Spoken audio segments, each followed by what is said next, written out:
This is, Yes. I mean, for a person who's this is your first time, this is actually a very well put together podcast. So make sure you check it out. But let's listen to this clip about as we talk about third parties and Democrats targeting third parties. Hillary Clinton, Joe Biden, and the Democratic Party's vicious attacks on working people and their loyalty to the billionaire class throughout their history are precisely what paved the way for Trump to be elected in the first place. And now, once again, Biden's failure to stand up for working people and his blatant warmongering are leading to the very real risk of Trump getting reelected. We warned that a lesser evil vote for those Democratic candidates against Trump would not stop Trumpism. And sure enough, right-wing populism has grown, in the form of Trump now leading in the polls in this election. It's been Biden himself and his policies and actions over the course of his whole presidency that have caused this dramatic loss of support amongst the historic voting base of the Democratic Party. And if we continue to rely on him and the Democratic Party establishment as the force that's going to protect us against Trump, I mean, they have proven that they are not up to that task. They have proven that they are not able to win over and build the confidence of young voters, voters of color, immigrant voters, working class voters. They have had the opportunity over the last 4 years to prove themselves and show that they're able to build up a solid defense against Trump, and they have completely failed to do that. It's not because most Americans love Trump or agree with his positions on most things. It's because Biden and the Democrats have just so completely failed to offer any kind of viable alternative. Really, there is nothing that can stop this growth of support for Trump other than starting to build a party that actually addresses the things that are important to working people, that can actually win confidence and win support from working people, young people, people of color. It's not a job that we can put off any longer, because we've seen what has happened to Trump's support. While we've been taking this strategy of relying on Biden and the Democrats, his support has grown. And if we want that trend to reverse, we need a new strategy. We need a strategy of actually winning support on the basis of a program that actually appeals to the interests of the majority of working class Americans. And if Biden's not going to do that, which he's not, then we need to start building up, a new party and support around third-party candidates who do support that type of program.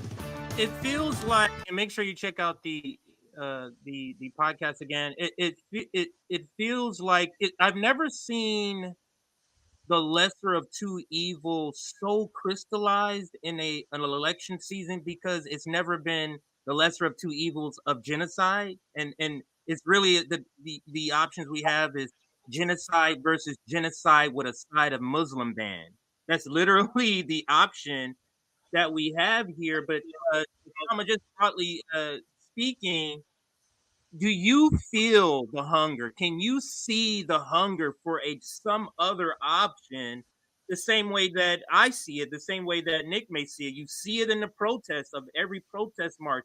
You see it in the anger. You see it in the polls that people are so starving or so hungry for another option. So could you speak to that in whatever other part of that video you wanted to comment on? Yeah, in fact, CJ, I think you were alluding to polls. I mean, just look at the polls as a starting point. We're seeing these polls from January, for example. I mean, there's many polls, and you can spend a lot of time talking about polls, but just highlights polls from January that shows that Biden has alarming weakness among those who were considered, as the corporate media has described, stalwarts of the Democratic base. And who is that? That's Black working class and poor voters. It's Hispanic and other voters of color, again, working class people, but especially of these ethnic communities who traditionally have understood very clearly that the Republicans are obviously anti-immigrant, anti-people of color, and so see themselves as obviously then wanting to vote for the Democrats. But this idea that all you can have on offer is a Biden or a Trump is now starting to wear thin on increasingly more people. And I'm not saying that will mean that we won't have to contend with lesser evilism going into November. We will have to, and that is why I appreciated you playing that explanation from Kaylin Nicholson of Socialist Alternative, where she explained what is the actually the source of Trumpism.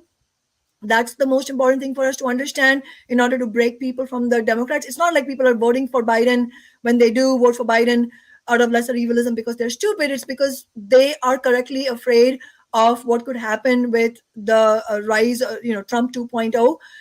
But that's why we have an obligation to explain why that does not work, why voting for Democrats is not going to lessen Trumpism in any way. So look at the polls, right? So now you have, as the corporate media calls, the stalwarts of the Democratic base, meaning Hispanic people, actually, where we see that the Donald Trump is leading among Hispanic Yes. voters and young people, Yes. and 1 in 5 Black voters, 20% now, say that they'll support a third party candidate in November. And so, which means that they're breaking from Biden. So, absolutely, there is a hunger. If you just look at the polls, you can see the hunger, the fact that the Biden is in danger in the battleground states. That itself shows that the hunger is expressed by the uncommitted vote as well, as we were talking about earlier. And in fact, it's unfortunate that it has not had a far higher level of organization. And what I mean by that is not only on the nitty gritty of organizing to get the maximum possible vote, because this is the primary. Most working people don't vote, so having that on the ground effort is crucial.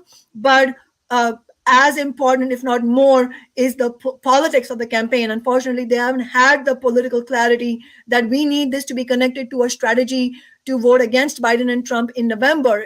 That would have been that's the single presenting that strategy of breaking from the Democrats and Republicans and finding a viable option. Even at the very least saying vote for Stein and West as a stepping stone for a new party, that would have brought out many more voters to vote uncommitted. Because to your point, CJ, from earlier, one of the reasons people don't come out and vote is because they don't see a strategy to break from Biden and Trump, and that it doesn't excite them, and it doesn't make them feel like this is useful. And so all of this, needs to be done really, and where it shows the hunger behind it.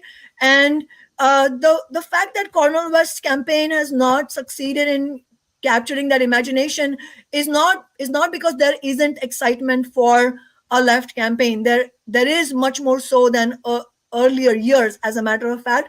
And that's why it's criminal that the Cornel West campaign is not 100 times stronger than it is today. Because this was, Cornel West declaring his candidacy was one of the potentially the biggest ever openings for independent left politics in US history, perhaps since Eugene Debs. And it's a crime for against the working class and the poor that opening has been missed. But we still want the best thing possible going into November. The strongest possible vote for West and Stein in November, despite all those tremendous weaknesses and failures. And we want revolutionary socialism to build itself out of this process. And that's why we are talking about raising support for a new party. Because, as you know, for Marxists, elections are not an end in themselves, because they don't actually change anything. As we have done in Seattle, we use elections for our own purpose. That is how Socialist Alternative used our movement for Bernie. It was to put forward revolutionary socialist politics, not to promote Bernie. And all of this is geared as our campaign against the capitalist class, to expose the capitalist class and to build a socialist movement by raising the consciousness of working class people to organize the working class. I'll just mention, in terms of just history, Lenin wrote a book, Ultra Leftism and the Infantile Disorder, in the 1920s, and he did this to address various abstentionist ideas at that time. Because we have to tackle both the selling out to the Democrats and the abstentionism. We have to fight against both.